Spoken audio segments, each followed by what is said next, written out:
Hello and welcome to this episode of Multiple Shenanigans. Today we're looking at windy flowers. I'm Lytisha.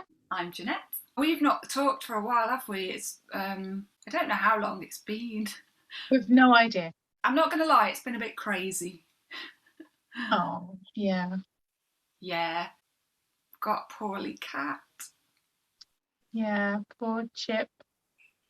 Our little Chip has been diagnosed with cancer and I'm having to take him for chemotherapy once a week, which is very sad. But he's responding very well to treatment. You wouldn't know at all. Well, at the start you knew because you could literally see his kidneys bobbing out at the sides. Oh, bless him. We initially thought he was all tired and not really eating, but it was when it was really, really hot. They do that then anyway, don't they? Yeah, that's what they do. But then literally overnight, his kidneys just went boop. And but then he had his first chemotherapy and they went boop. Oh. Really responding well to it. You wouldn't know. He's like bombing around his little wheel and he's not so keen on food, but he's being treated like a little prince. He's having tuna and prawns. Everything his heart desires. Yeah. So he's not very old, is he, Chip? He's only 2. Yeah. And insured. Yes, thank God he's insured. Else it would be not doable because it's so expensive. So this is the other slightly awkward thing that happened. Our car just kept breaking down and it's 6 years old and we were thinking this is just costing us money, this car, and it's not really worth it. We did look into getting a new one, but we thought, look, it's going to be like electric cars are going to come in, aren't they? So if we buy a normal, then its lifespan's going to be very short. So we looked into getting an electric car. They're dead expensive. Yeah. And we live in the city centre, so it's like, how much do we need a car? Yeah. Not that much, really. We hardly ever use it. We didn't use it, obviously, over lockdown. Well, I looked it up on We Buy Any Car. Oh, no, I'm doing an advert here. That's wrong. But they were offering like a ridiculous amount of money for a 6-year-old car. So we were like, yeah, have the car. Sold the car. We've got no car. Then the Chip thing happened. Yeah. Oh dear, we've got no car. And he has to go to Derby for this chemotherapy at Pride Park. Not the football ground. That'd be really weird. Not my old office, probably. Probably not, unless it was neither a housing office nor a football ground. No, a super vet. It's massive. Just explaining to my friend how massive it was, and I was like, it's about the size of a DFS. It's about the size of a football pitch then. Yeah. So I'll go on the train, and I was looking up, our cat carrier is so heavy, I could never have done that. Because I've got to walk to the train as well, which is like 15 minutes. So I was looking up little backpacks and stuff, but I felt that he might be a bit vulnerable. I don't know why. Then I found this little pram. So it's literally like a cat pram. Oh.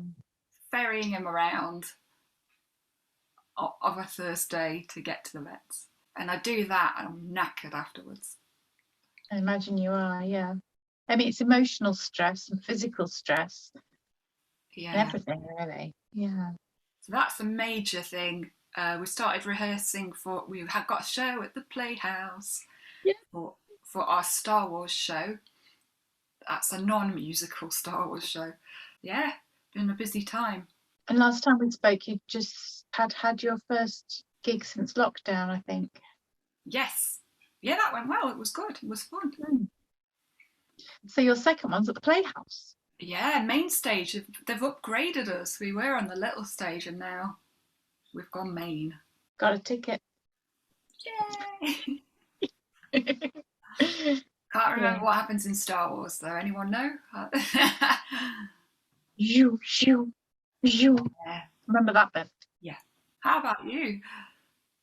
Well, I've had a bit of a time as well. Not anything like your time.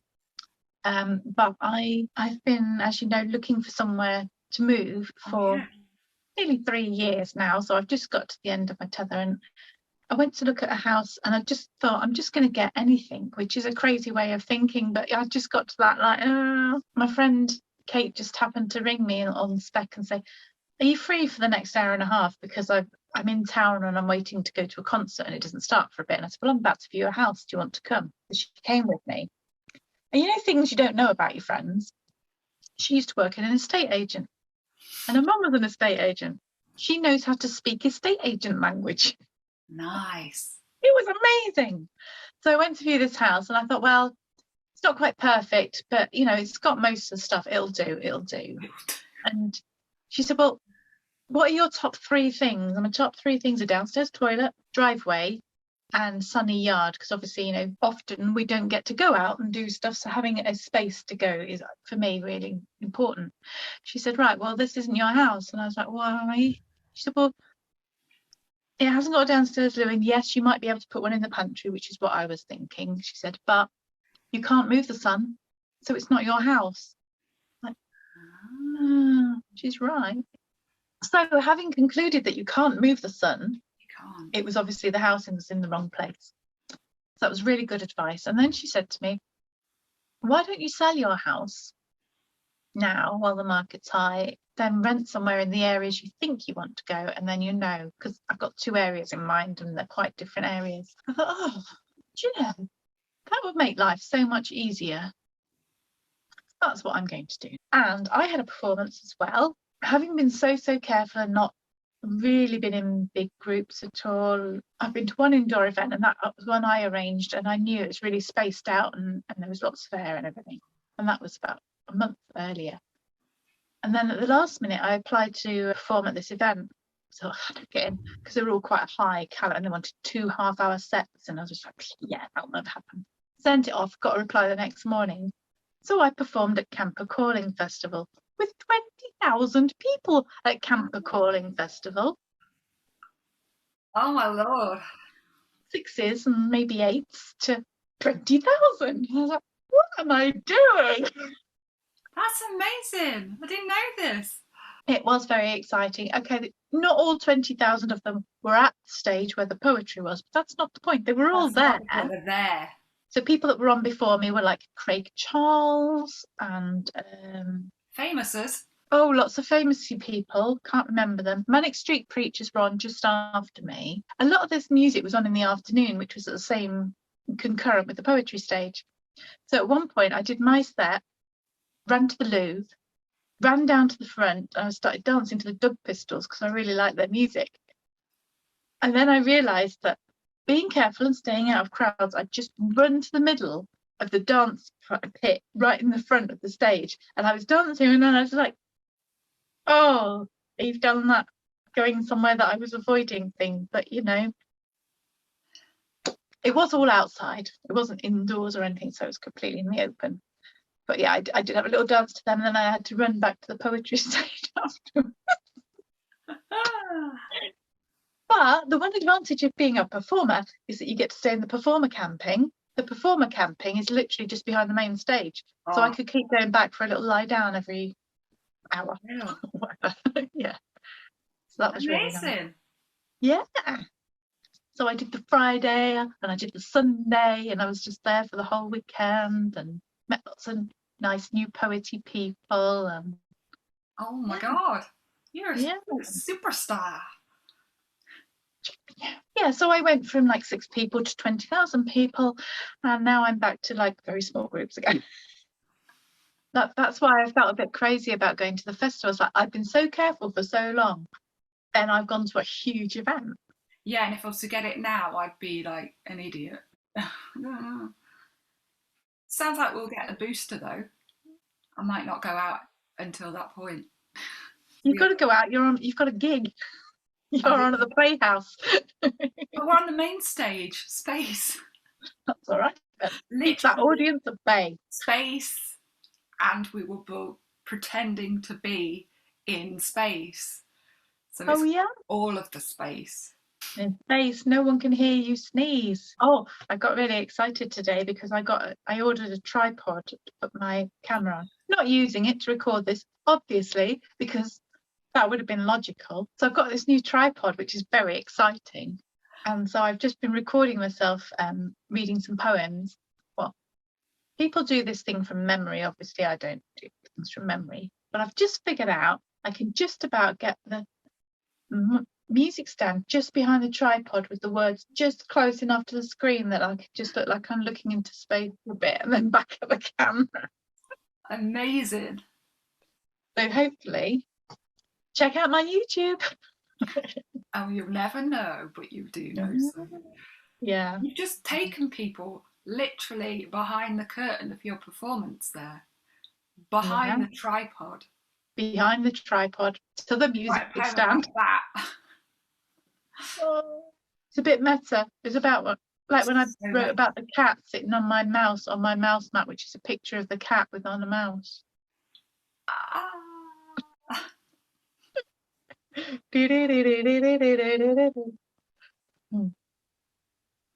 The other thing, if you tidy your house up because people are coming to take photos and stuff, it's really nice. I really like my house.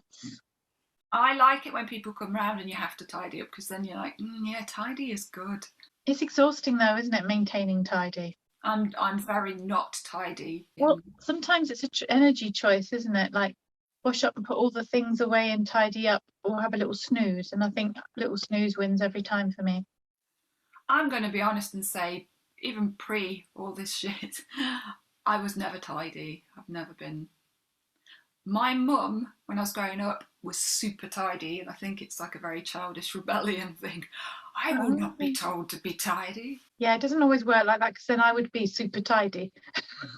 Oh, was your mum not? My mum was a collector, also known a bit of a hoarder. It was all clean. She always cleaned. Things were clean, but there was just lots of piles of things, you know, pile of books, we had a cupboard. Have I ever told you about the whole cupboard? 3 drawers in it. 2 of the drawers were hats. The other one was gloves. Oh, hats and gloves station. It was the hat and glove cupboard. There was only 3 people in the house at most. That's a little bit fabulous, though. So did my mum wear the stylish hats and gloves that she had in the cupboard?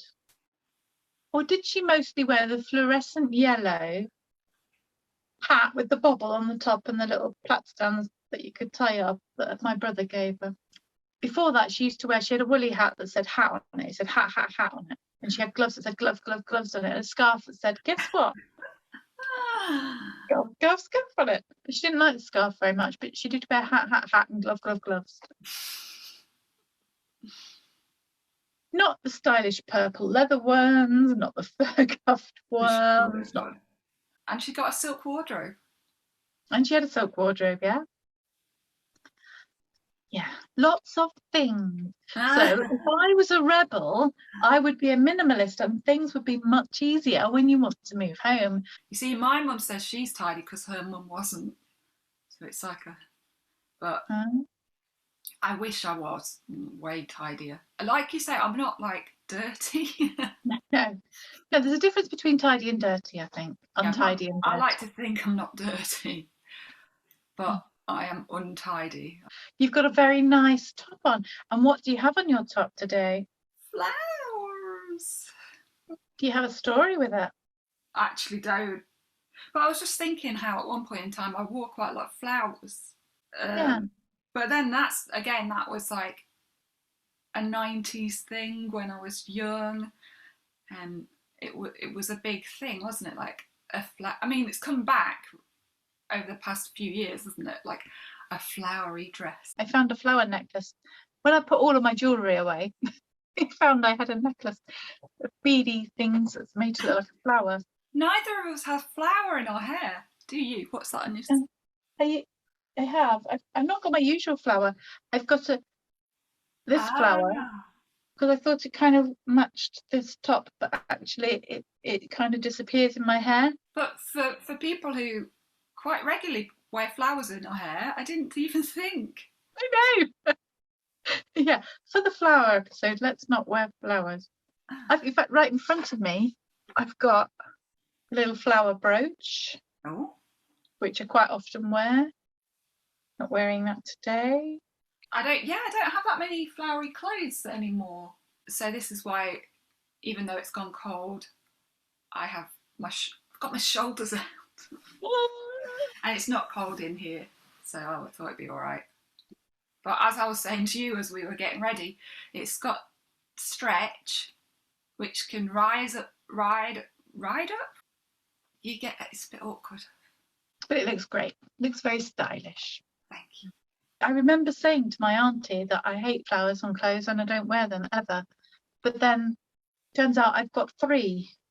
I've got a flowery skirt, which has got really big, bold, bright flowers on it, that in my head are just not particularly flowers because they're just big and bright. This top, which is just kind of got lots of little flowers on it, and they're kind of going up here and everywhere. It's more of a top with flowers on than a flowery top. But I have got a dress that I do wear. It's a summer dress. I did put it on, but the flowers were just below where you would visible. They're big, but they're just slightly below where the camera would get. So I thought there's just no point in me wearing that because I look like I've got a cream top on. Just the waist. Missing the point. Yeah. But it's a cream dress, a fitted cream dress with a cap sleeve. These are all things I don't do. Fitted dress and cap sleeve. And also flowers. It's got large, not poppies, but like poppies. Red flowers like poppies. Tulips. It's got big red tulips on it. Like really big. It was one of those things when you go charity shopping with your friend who's very good at persuading you into things that you would never do. So I went shopping with Katrina, didn't I, Katrina? And as usual, you persuaded me into charity shops to try some things I wouldn't try on. And she made me try this dress up. And she said, look, it looks great. I was like, it's a dress. It's a bit, fitted. And it's got flowers on it. She said, it looks great. And I would never have bought it on my own, never. But I have worn it quite a lot. Especially on holiday where I don't know anybody. Sometimes you can do that with certain things, like on holiday. You can be a slightly different person. Yeah. People don't know that you don't do that and that you might not be very well and stuff. I quite like this outfit because it's essentially a dress, shorter than I would now want to wear, but it also looks a bit like a top. So I've got the leggings. Jeggings. Jeggings. Yeah. So that gives it a new bit of life. Now our topic is wind, but I don't know if I have anything. Wind. Well, from an MS perspective, I do, because I have very bad stomach issues and chronic constipation quite often, which is one of our lovely, I was going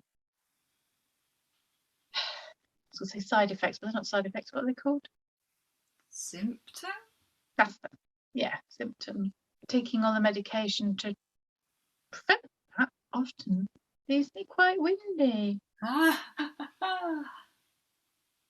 yeah, a bit of a balancing act between the gone with the wind and a chronic condition, really. Yeah. So yeah, and it's something that people don't talk about, really, isn't it? It's just, and it's one of those, again, people just don't quite get what you mean. You say, oh yeah, I'm really constipated. Yeah, I didn't go for like a whole day the other day. I was like, it's been 6 weeks now. I have no idea what chronic constipation means. I wrote a poem about the wind and about Mam Tor. I don't know if you've been up the top of Mam Tor in the Peak District. It's lovely. It's just above Castleton, and then there's a road called Winnet's Pass, which is an amazing road in itself. And at the top, if you turn right and right again, there's a hill, and that's Mam Tor. It's also known as the Shivering Mountain because it's one of those changes shape bits fall off it every now and then. But yeah, it's a lovely place, and it's quite windy at the top. And I went up with some friends once and we did some wind hanging, and we had our anoraks on. We put our anoraks over our heads like sails and leaned into the wind, right into the wind. And it was like holding us up at that angle. Wind coming up the hill. Yeah, it was really good fun. Wind hanging. Fallen off and gone flying like those guys in those suits. Oh yeah, like like a flying squirrel suit thing, aren't they? I Yeah, don't know. I think eventually they've got a parachute as well. They've Yeah. got to, because you'd die surely. Mm. Yeah, I didn't go right over the edge when I had my anorak up. Yeah, I don't think an anorak would. I think you'd just come back on yourself and smack against the rock. I was going to try and make out that I increasingly got blown over by the wind, but I think that's another thing that might have happened anyway. Well, there's a metaphor, isn't there? That when you're really struggling into the really strong headlong wind, that's a bit like what it's trying to go through fatigue sometimes, isn't it? Yeah, that is definitely a thing. I mean, essentially, I was thinking about this the other day. You kid yourself that it's not changed your life that much sometimes, and then you're like, that's ridiculous. Because suddenly, everyday life, things that people just do every day, is suddenly like a bit more of a full-time job, isn't it? Yeah, sometimes we'd say, what have you been up to today? And I'm like, well, I did all the washing. Yeah. I got up and got dressed and then had some food. Yeah. And it's so hard to not feel like that's a bit of a failure. Even if you read stuff that's like, oh, yeah, you did it, come on. But sometimes that is all you can do.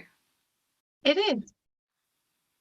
It is, but I think other times there's other things you can do. And sometimes having not being able to do the other stuff does allow you to let yourself do the important things, the creative things, like your stand up and my poetry.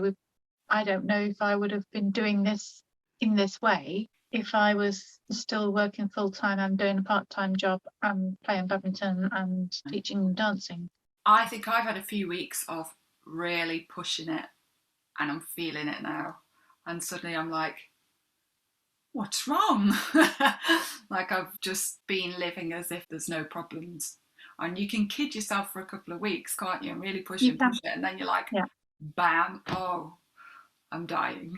I yeah, can't do anything now.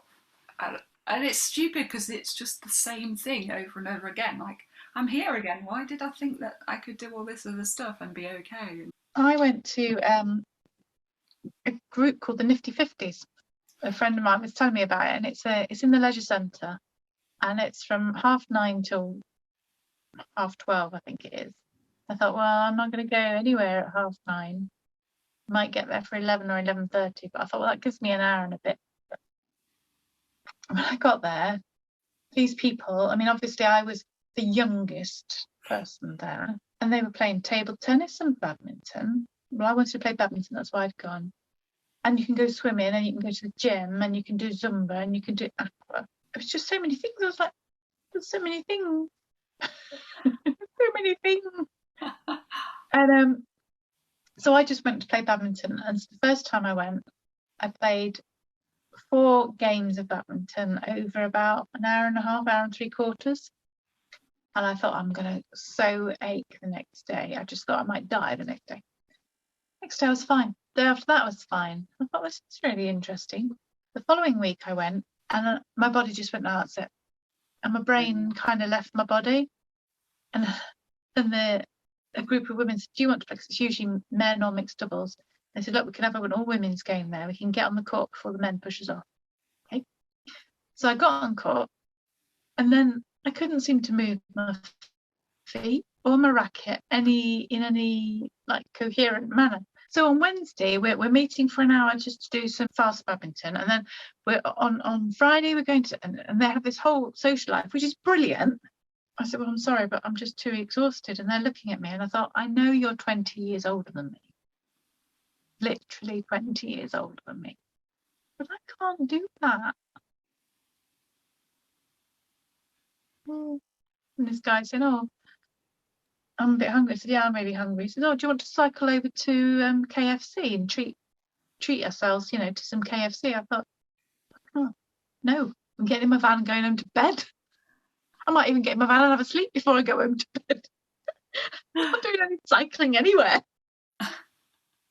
Cycle over to KFC. That's amazing.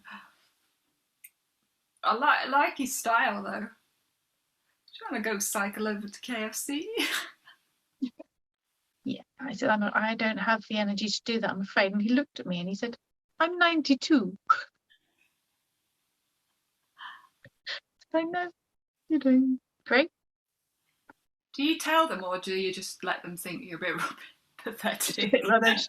I might be the youngest, I'm just a bit rubbish. I don't know them, so I haven't felt obliged to mention it. I did say I play better on my first game, because I always do. My first game, I'm always like,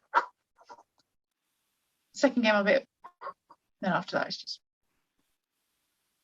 like my brain goes. Yeah. Sometimes my arm goes, but my knees and my feet don't go. My wind appropriate, what kind of wind appropriate? I went for oxygen. Have you ever done it? The hyperbaric oxygen. I went into the chamber when they were explaining it, and I freaked out, and I came out, and that was really weird, because I'm not a confined space problem person or anything. It is pretty freaky. The first time I went, I couldn't breathe at first. Nobody had explained to me, or they probably had, but I hadn't listened, that you have to like almost suck it up. So you're not just sitting there breathing like normal, you are actively breathing. So like, Okay. And the mask is like boom, and they literally just shut you in, don't they? So it's like, yeah, and you're in a chamber, and they say you can't. There's no letting you out of this until the hour and a half or whatever is up. However, the only way I could describe it is like, I am short-sighted but very rarely wear my glasses, and when I do, I'm all, oh my god, stuff is clear. That's how it feels. But for your like brain, suddenly you've got this clarity and you've got a bit more energy. So I've been about 5-6 times now. Have you been going recently then? But since we haven't got the car, so I've been walking, it's quite a way. So that's knackered me a bit. So it's counteracting each other. But then I thought, I'll go on one of those little scooters that are around town. Called Wind. So I tried one day and it was quite fun. And then, this is how it really links to MS. I mean, it links to MS anyway, because that's why you go for the oxygen. It's the MS therapy centre that you go to. So I get onto this scooter. You've got to have a driving licence. I forgot to renew my driving licence. Well, I've sent it off now, because you have to, for people who don't know, you have to let the DVLA know that you've got a condition. And now I've just got a 3-year driving licence that I have to renew. I told them I had a condition, but I didn't get any. Have you got a normal driving licence? Yeah. Yeah, I've got to renew mine every 3 years. They talk to your neurologist and everything. So I remembered maybe a month before it ran out, sent off the stuff, but it takes so long for them to talk to the right people. And so I go to use it the second time, the wind scooter, scan it with my phone, and it's like, no, your driving licence has run out. What? So I couldn't go on the scooter to the oxygen. I've got to walk. You could get a cab. Yeah, I have done that a couple of times. That's what your PIP's for. I have to remind myself of that sometime. I don't get that. I did at one point in time. Then my doctor was like, you don't need it anymore. What? Yeah. My doctor's quite hard line. So yeah, I had it for a few years, and then she was just like, no, you're fine now. Oh, so she's cured you of MS? She cured me, yeah. Yeah, so I don't need any.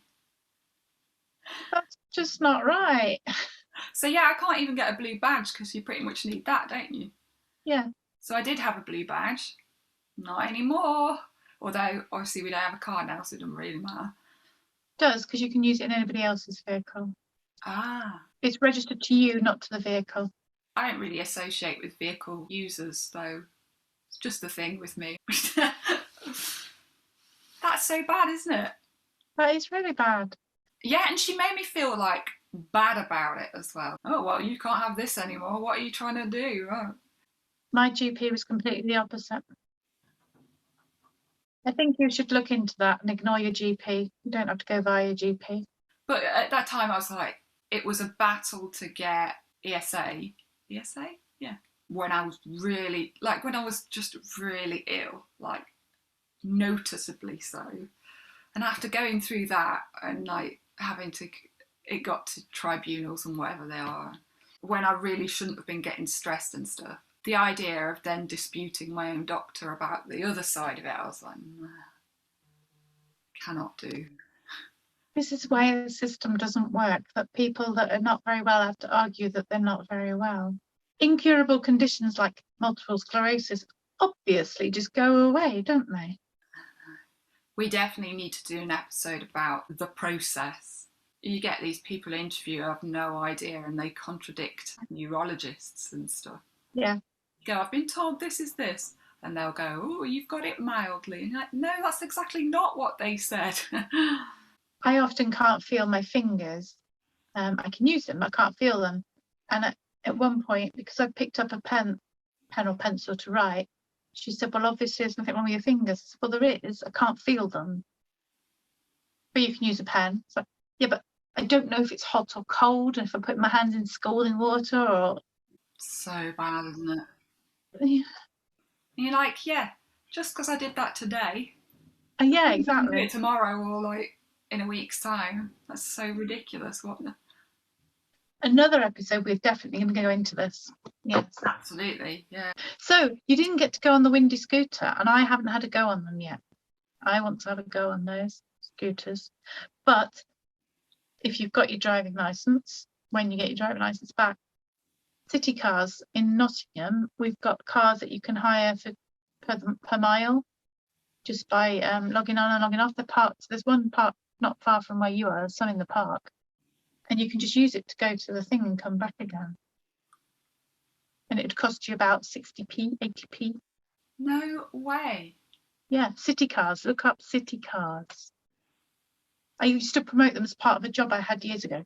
I presume they're still there. I think I've still seen them. Yeah, because they've got vans now. You can city vans as well. Never heard of this, because you're not promoting them anymore. That's why, you see, they stopped paying me to promote them. So much to think about from this episode. Okay, so that's what we've been talking about. I've been Lytisha. I've been Jeanette. And this has been Windy Flowers.